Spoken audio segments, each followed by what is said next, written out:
Hello friends, स्वागत है आप सभी का। फ्रेंड्स, आज हम लोग बात करेंगे भारत की कुछ बहुउद्देशीय नदी परियोजनाएं हैं। राइट। सो फ्रेंड्स, इनको आज हम लोग डिटेल से चर्चा करेंगे ताकि एक भी क्वेश्चन आपके किसी भी एग्जाम में ना छूटे, क्योंकि इनसे काफ़ी क्वेश्चन पूछे जाते हैं। तो आप लोग अंत तक बने रहना, और जो भी इस चैनल पे नया हो चैनल को सब्सक्राइब कर लेना तथा अपने दोस्तों को भी शेयर कर देना ताकि उन तक भी ये वीडियो आसानी से पहुंच जाए। राइट। और वीडियो पसंद आए तो लास्ट में एक लाइक जरूर करना। फ्रेंड्स, अब हम बात करते हैं भारत की बहुउद्देशीय जो भी परियोजनाएं हैं। राइट। बट उससे पहले जान लेते हैं कि इन परियोजनाओं के लाभ क्या थे या हानियां क्या थी।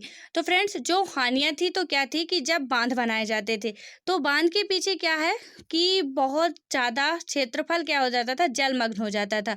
मतलब कि बांध बनाकर नदियों का पानी जब रोका जाता था तो उसके पीछे वाला जो क्षेत्र था वो काफ़ी मात्रा में जलमग्न हो जाता था। तो उसे हम क्या कहते हैं, मानव निर्मित झील कहते हैं। जैसे ये भाखड़ा बांध हो गया। राइट। यहाँ पे ये भाखड़ा बांध है और इसके पीछे एक बहुत बड़ी झील का निर्माण हुआ है। इसे हम क्या कहेंगे, मानव निर्मित झील कहते हैं। राइट। तो ये क्वेश्चन भी काफ़ी पूछे जाते हैं कि सबसे बड़ी मानव निर्मित झील कौन सी है, कहाँ पे है। तो इन सब के बारे में आज हम लोग डिटेल से चर्चा करेंगे।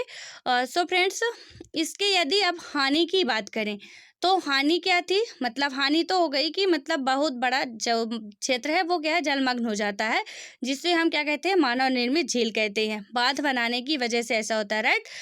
क्योंकि हम नदियों का पानी क्या है, रोक लेते हैं, एक जगह पे इकट्ठा रोका जाता है, तब ऐसी स्थिति उत्पन्न होती है।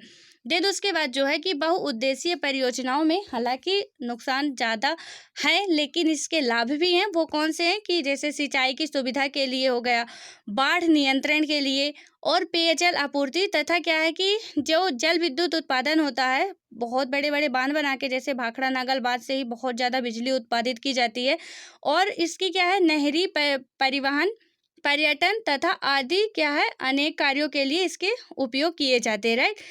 फ्रेंड्स, इसमें जो अपने भारत के पहले प्रधानमंत्री जी थे, पंडित जवाहरलाल नेहरू जी ने कहा था, इसे क्या कहा था कि ये भारत का मंदिर भी कहा था। राइट। ये जो बहुउद्देशीय परियोजना है इनको आधुनिक भारत का मंदिर कहा था। किसने, जवाहरलाल नेहरू ने। राइट। देन उसके बाद बात करें तो जो है प्रेजेंट टाइम में क्या हो रहा है कि इनका जो परियोजनाओं की प्रासंगिकता पर प्रश्न चिन्ह अब लग रहे हैं। राइट। फिर भी सिंचाई, पेयजल आपूर्ति, जल विद्युत उत्पादन आदि की जो व्यापक संभावनाओं को देखते हुए क्या हम इनके महत्व को इनकार नहीं कर सकते हैं। राइट। क्योंकि अभी भी बहुत सारे जो हैं, जैसे सिंचाई हो गया, पेयजल आपूर्ति हो गई, जल विद्युत का उत्पादन हो गया, तो इन सब की जो व्यापक संभावनाएं हैं वो हम बांध बनाकर ही प्राप्त कर सकते हैं। राइट। सो फ्रेंड्स, अब हम आते हैं कि आप हेडिंग डाल लो, भारत की प्रमुख नदी घाटी परियोजना। राइट। पहले हेडिंग डालो, भारत की प्रमुख नदी घाटी परियोजना। देन उसके बाद जो भारत की पहली नदी घाटी परियोजना थी तो आप पहला करके डालो, दामोदर घाटी परियोजना। राइट। तो पहली कौन सी हो जाएगी, दामोदर घाटी परियोजना। उसमें से आप डालो पहला पॉइंट कि ये छोटा नागपुर पठार से निकलती है और हुगली नदी में मिल जाती है। कहाँ से निकलती है, छोटा नागपुर के पठार से निकलती है दामोदर नदी और हुगली नदी में जाके पश्चिम बंगाल की हुगली नदी में मिल जाती है। राइट। जो कि क्या है, हुगली की सहायक नदी भी है। राइट। दामोदर नदी किसकी सहायक नदी है, हुगली की सहायक नदी है। अर्थात इसके बाद क्या नेक्स्ट पॉइंट में लिखोगे कि यह झारखंड तथा पश्चिम बंगाल में बहती है।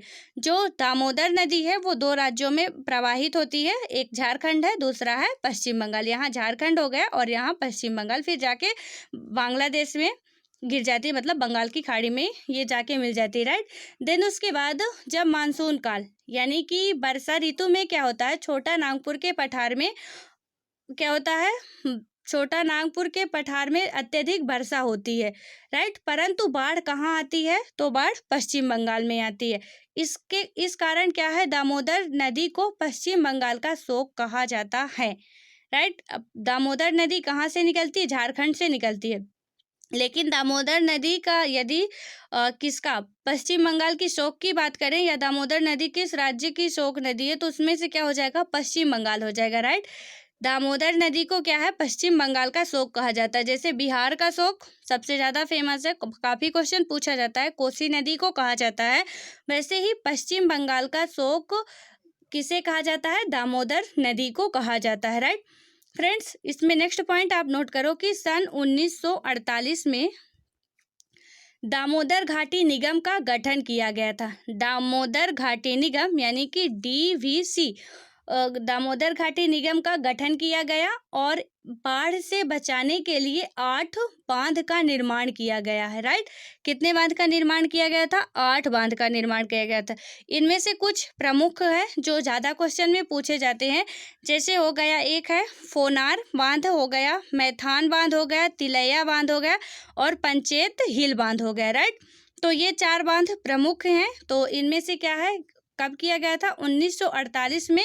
और दामोदर घाटी निगम किसका? 1948 में दामोदर घाटी निगम का गठन किया गया था और इसमें बाढ़ से बचाने के लिए, राइट, इसका उद्देश्य भी याद रखना है कि ये बाढ़ से बचाने के लिए 8 बांध का निर्माण किया गया था, जिनमें से कुछ प्रमुख हैं, जैसे कि फोनार बांध हो गया, ये यहाँ से फोनार बांध, देन उसके बाद मैथान हो गया, फिर उसके बाद तिलैया हो गया, फिर उसके बाद क्या हो गया? पंचेत हिल बांध हो गया। राइट, देन उसके बाद क्या आता है कि ये किस नदी के तर्ज पर बनाया गया था? तो जो दामोदर घाटी परियोजना है तो वो 1933 में संयुक्त राज्य अमेरिका की एक टेनेसी घाटी परियोजना जो थी, उसके आधार पे क्या किया गया था? अमेरिका की टेनेसी बांध की नकल कर दामोदर बांध का निर्माण किया गया था।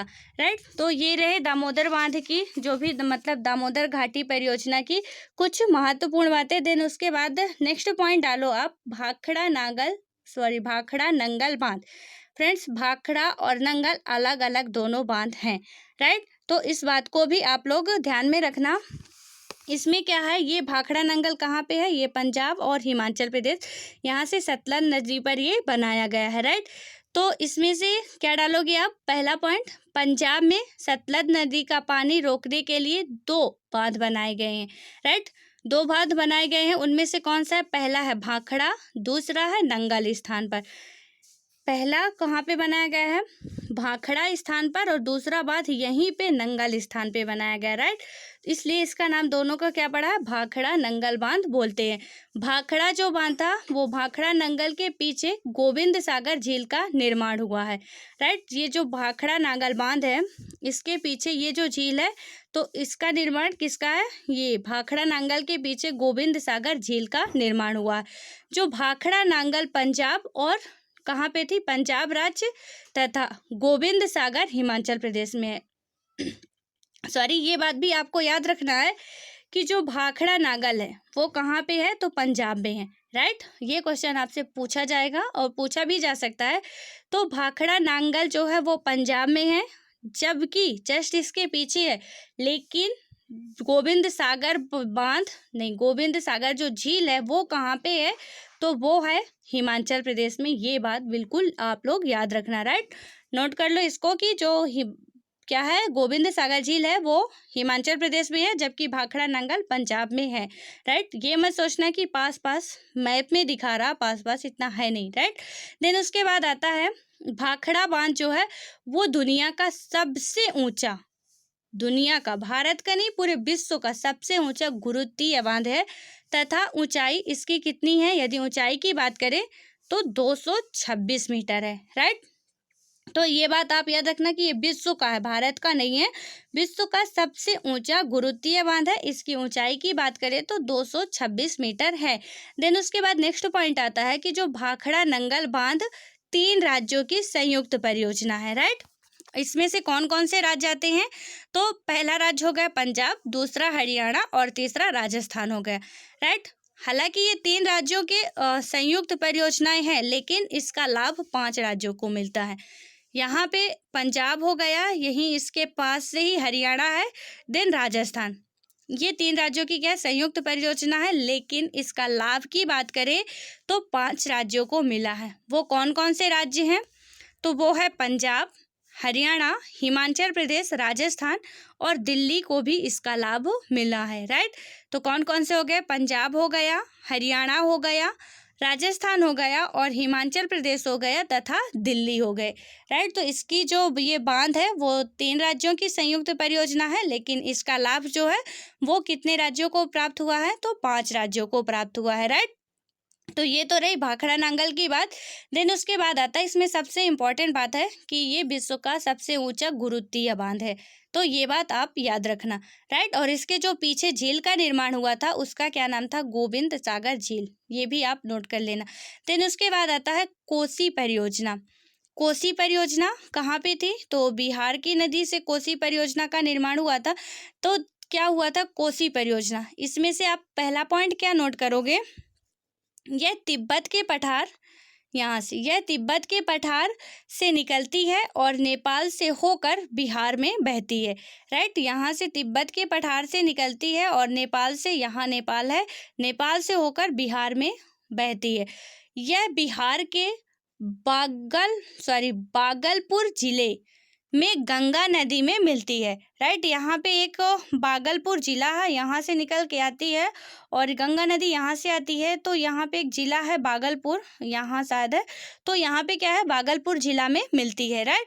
देन उसके बाद नेक्स्ट पॉइंट है कि यह हिमालय क्षेत्र से मिट्टी बहाकर लाती है तथा अपने ही मार्ग को क्या करती है, जो कोसी नदी है तो वो कहाँ से, तिब्बत से निकलती है, यहाँ नेपाल से जब आती है तो हिमालय क्षेत्र से क्या करती है, मिट्टी को अपने साथ बहाते हुए लेकर आती है और कुछ समय बाद ये अपने ही मार्ग को क्या कर लेती है, बिहार के मैदानों में अवरुद्ध कर लेती है, राइट। क्योंकि बिहार के मैदानों में क्या होता है, ये मिट्टी बिछा देती है जिससे इसका ही मार्ग अवरुद्ध हो जाता है तथा अपना रास्ता ये बदलती रहती है।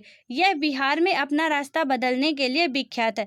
यदि ऐसा भी क्वेश्चन पूछा जाता है कि सर्वाधिक रास्ता बदलने वाली कौन सी नदी है या सर्वाधिक मार्ग बदलने वाली, तो वो कौन सी नदी है, कोसी नदी ही है, राइट।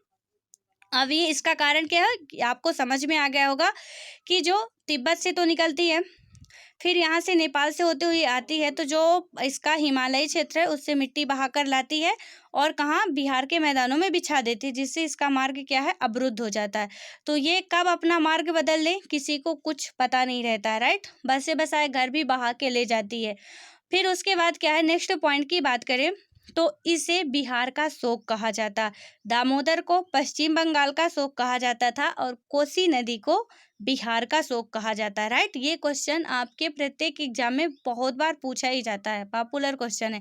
बिहार का शोक किसे कहा जाता है और पश्चिम बंगाल का शोक किसे कहा जाता है, राइट। तो ये बात याद रखना है कि बिहार का शोक कोसी नदी को कहा जाता है। देन उसके बाद नेक्स्ट टॉपिक की बात करें तो जो कोसी नदी के बाढ़ से निजात पाने के लिए नेपाल में क्या किया गया है, हनुमान नगर बैराज नामक बांध बनाया गया है। नेपाल के हनुमान नगर में क्या है, बैराज नामक बांध बनाया गया है।